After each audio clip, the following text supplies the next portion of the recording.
Ini dari segi riwayat. Kita punya trauma, entah itu fiktif, entah nyata, entah apalah. Kita punya trauma kasus Siti Jenar. Orang yang mendalami la ilaha illallah secara intensif, ya, entah itu disebut kalimat sodo, bosuluk, boseloko, mbah kono pokoknya. Orang yang memahami la ilaha illallah secara intensif, itu pasti menuju ilmu hakikat. Dan menuju ilmu hakikat pasti ngalami hakikat yang khoyali. Ini rungokno tenan iki. Hakikat yang nopo? Khoyali. Dan hakikat yang khoyali ini mulai menipu. Ya, kalau sudah begitu ruwet. Misalnya ngeten nggih. Ketika kula maca nggih diskusi ini utai perdebatannya kali jago mbek Siti Jenar. Saat itu ada Sunan Bonang juga. Kamu sujud pakai apa kali jaga? Ya pakai jasad. Dari Siti Jenar, daging kamu itu hanya onggokan daging. Nanti itu jadi bangkai. Dan setelah jadi bangkai itu habis. Kamu nanti ditulis Tuhan tidak termasuk yang sujud. Kebuat yang mbok sujud itu bentek.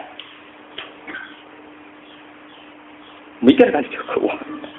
Rugi ke sujud mbek bathuk mbek tangan. Jasad tem sampean iku entek. Ora ana sing crita kowe nak sujud mergo jasad itu mau sampean dadi bangkai. Lah nek ngono sujud ning hakikat ora usah bathuk, ora usah tangan, ora usah sikil, yo rohom iku lho kon sujud mbek pangeran. Nek sujud mbek fisik ku rugi wong fisik sobanan. Mikir kali itu. Wong bolak-balik kali Joko mantan wali preman terus jadi debat pusing. Siti Jenar tahu belajar tak tahu meneng Irak. Yang jelas yang mulang gak satem ora menangi. Wah, uang ini menjadi perdebatan. Sehingga keyakinannya kayak Siti Jenar, la ilaha illallah itu ya wahdatul wujud itu, innalillahi wa inna ilaihi. Selama ini kalau orang syariat misalnya, orang syariat itu kalau ada orang mati, misalnya Kak Ruhin mati, ini aku kan muni innalillahi wa inna ilaihi raji'un, saiki Ruhin wis mati. Mati itu balik ning pengen. Itu cara wong hakikat kan salah besar. Orang mati itu tidak ada, cara ilmu hakikat dan orang mati itu tidak ada. Roh ini tersiksa di alam fisik. Jadi ruh ini tersiksa di alam fisik. Karena ketemu ning jasate ruh. Tersiksa dulu. Aku ape mangane kudu kerja piring Jepang tersiksa roh. Asal roti memang tersiksa. Misalnya kiai ape mangane dadak kudu pidato 2 jam bareng tersiksa. Roh kenapa? Tersiksa. Mergo roh ora buta mangan, ora buta ngombe, tapi gara-gara melok fisik. Paham ya? Loh ini tenang kenapa raih bener. Lah kula boten. Sampeyan betul lho guru waras maksudnya nggih. Artinya waras secara akademik karena ada referensi, ada marojek nggih. Waras secara hakikat. Kula niku umpama merasake sampeyan wis ning ilmu hakikat. Artinya saya juga ngalami ilmu hakikat. Lan ketika sing aran hikam wong ora tau muka safar ora jadi ulama.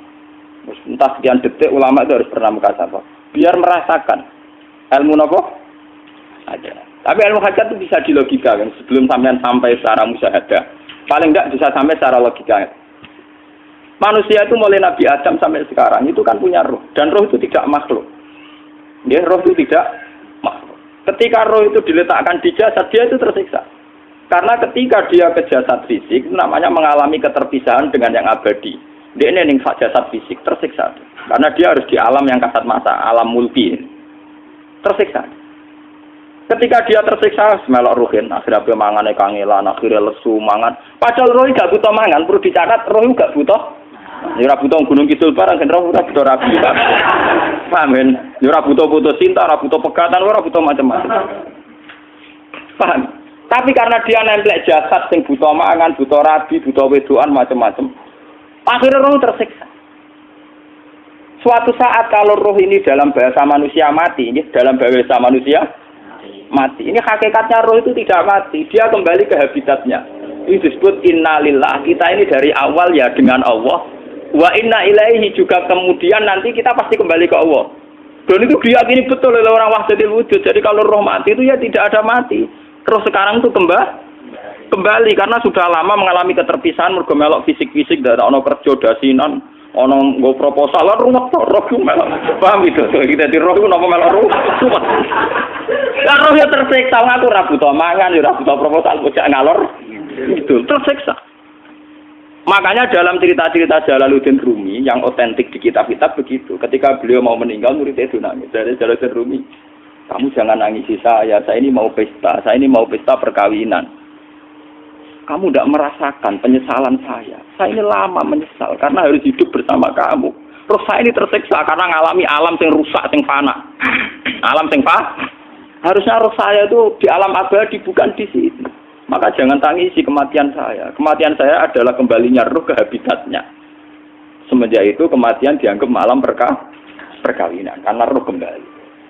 Walhasil nguniku cara ilmu tasawuf bahasa Arab jenenge wahdatul wujud. Kena Jawa, Yogyakarta, Solo, Keadaan jenenge manunggaling kawula. Mergo sing rawan ngono rugen. Pak nek tak terangno detail. Jadi bathuk mesti iki buku sujud kan. Niku sampeyan ilang. Dadi seksine ora ono cara teorine sinten Siti? Rugi kowe. Bukan ya kentur. Lah kali coba mantan preman jak debat terus ora ngono mbok terus tak pateni kowe. Lah debat iki ora iso. Premane kumat. Ya ta preman jak debat ilmi. Ngono ku model. Ali Joko yo ora salah. Dise Sayyidina Umar nggih ngoten. Umar sahabat top. Lah isih debat atau milih tak patenane ya Rasulullah. Gak iso dene ilmiah. Mantar preman pasar rukat terus dadi sahabat top. Debat yang milih mate. Ada wonten cerita wong Yahudi njaluk keputusan Nabi. Bareng wis diputusno Nabi cek mamang. Ndak tenang keputusane ngono dalam sengketa duniawi. Bariku takok ya Ali. Ya Ali, aku mau sowan ning Nabi Muhammad. Dikai keputusan tapi mamang cara kowe pilih. Sampai Ali dikai keputusan persis Kanjeng Nabi. Cek mamang neh takok Umar. Takok Umar aku mau sing Muhammad, ning Ali dikai keputusan kok mamang, Mar. Cara kowe piye? Urusan duit. Enteni iki. Entah dia meleput buat apa? Uang diputus Nabi ora mar. Buat mati. Awe. Mereka mantan apa? Cara mantan intelektual atau intelektual kan ya wajar nggak uji kok percaya Nabi. Kan bareng cara Ali segera gak percaya wis kandhani. Ora mesti cara Ali tenan. Lah ora apa patene. Ya wajar wong Yahudi kok percaya Nabi, nak percaya ora situ Yahudi Muslim.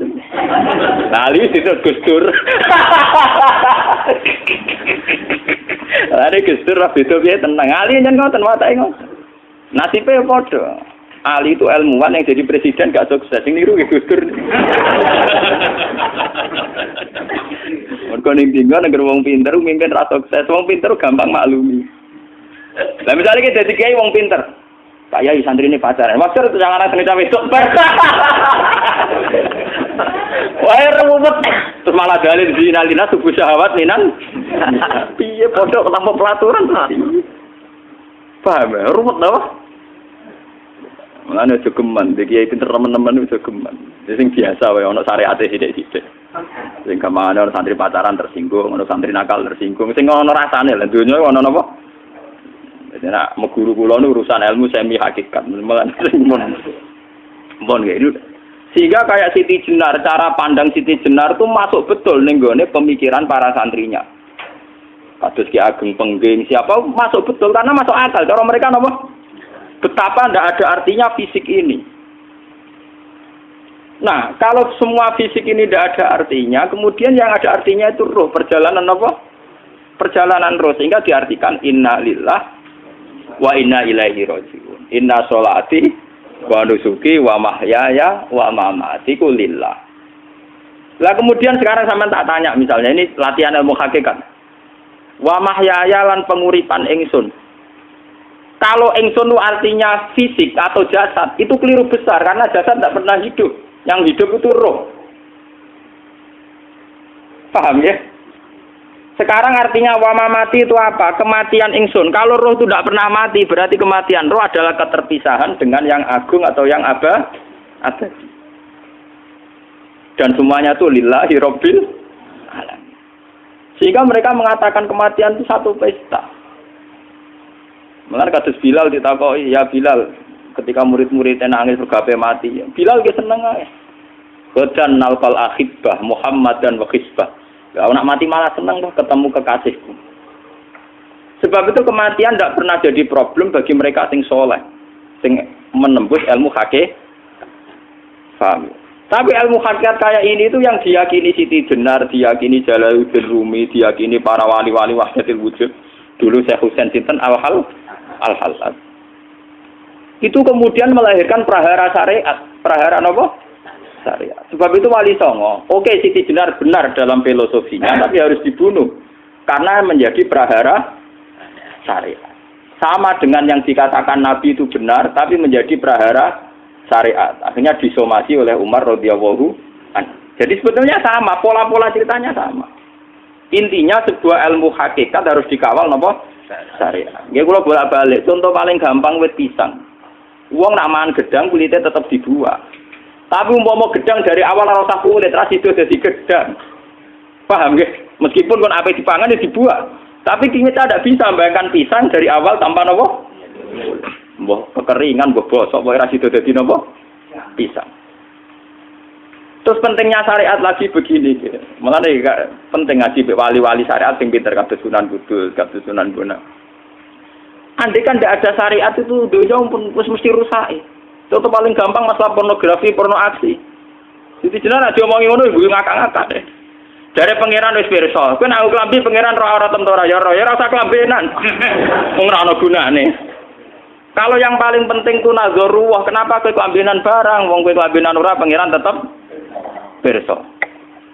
Nyatane si jenar nak mulang nggih coba klambenan lah intine napa?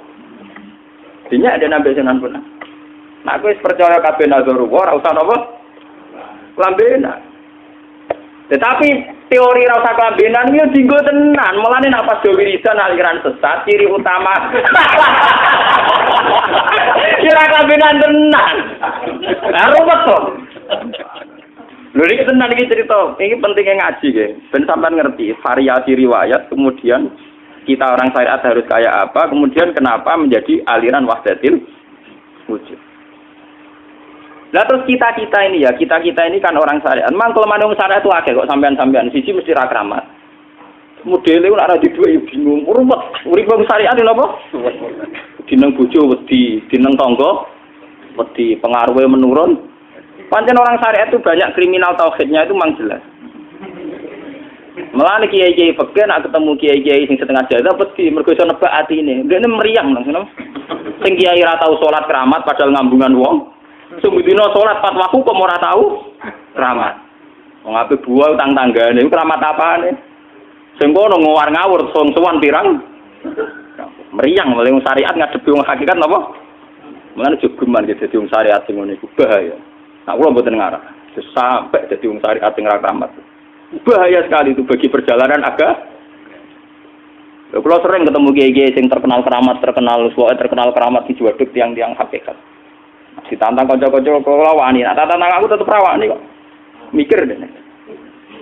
Karena orang yang sama-sama ke jalur hakikat tetap punya alamat, tetap wonten simahum fi wujuhi min asaris sujud. Cara pandangnya mesti sama. Lalu kalau nanti ketemu murid, ya artinya yang ikut aliran Siti Jenar, dia ada sholat, ada apa, hidup di satu tempat gitu. Padahal dia bisa baca ihya. Dulu pernah mondok di Mekah, pernah di Irak. Niku ya meresahkan para kiai. Kemudian sebagian mereka minta saya suruh ketemu. Ya walhasil kula ketemu. Ketemu pertama ya. Jenengan Gus Ba, tapi zaman roh jenengku teu pernah tak arani muka sapa. Nggih biasa mawon. Kula ora usah kenal jenengan nggih kenal. Dadi kula nggih biasa mawon. Lah niku pernah ngajari ajaran ning. Lah Gus ning donya tak enteni mau turu ngenteni mati ngono lho Gus kok repot. Ijaban kula terus enak. Sampai ada wong hakikat wong ngenteni mati barang. Ya mati wis saiki iku. Terus ngenteni saiki padha-padha wis napa? Wis mati. Ya saiki wis padha-padha wis urip. Wis padha kabeh. Nah cara ilmu hakikat kan terus sama semua. Napa? Sama semua. Tadi makanya itu tadi. Kula baleni malih logika hakikat itu begitu ya. Roh itu ditiupkan oleh Tuhan ke kita. Kemudian roh karena ikut alam fisik, alam jasad, roh ngalami yang kita alami. Nggih. Ketika roh ngalami yang kita alami, dia tersiksa. Nah, ketika roh sudah terpisah dari jasad yang mengekang, yang memenjara ini, dia senang terus kembali ke Tuhan. Ini disebut inna lillahi wa inna ilaihi. Nah, jasad ini kemudian menurut ilmu hakikat nggak ada gunanya sama sekali total. Hilang di telan tanah. Lah kalau begitu jasad iki nak mbok agul-agulan. Gusti bathuk kula tak nggo sujud tangan kula ndi buktine tangan wis ra ono. Bathuk wis ora. Mulane dari Siti Jenar, hanya wali bodoh kayak kalian yang punya ajaran bodoh begitu. Malah rasupan terus. Mulane Sunan Kalijaga semangat kon mateni mergo tambah omongane glodro ndi.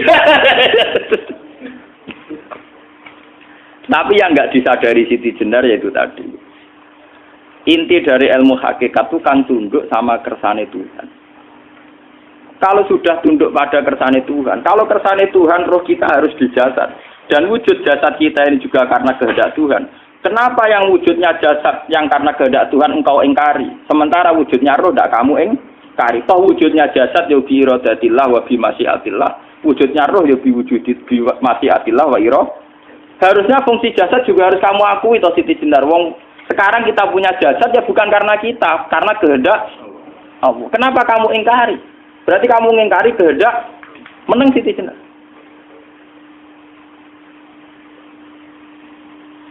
Makanya hakikat yang pertama Semi itu pasti khayal. Lah Siti Jenar itu hakikatnya baru yang sampai khayal itu.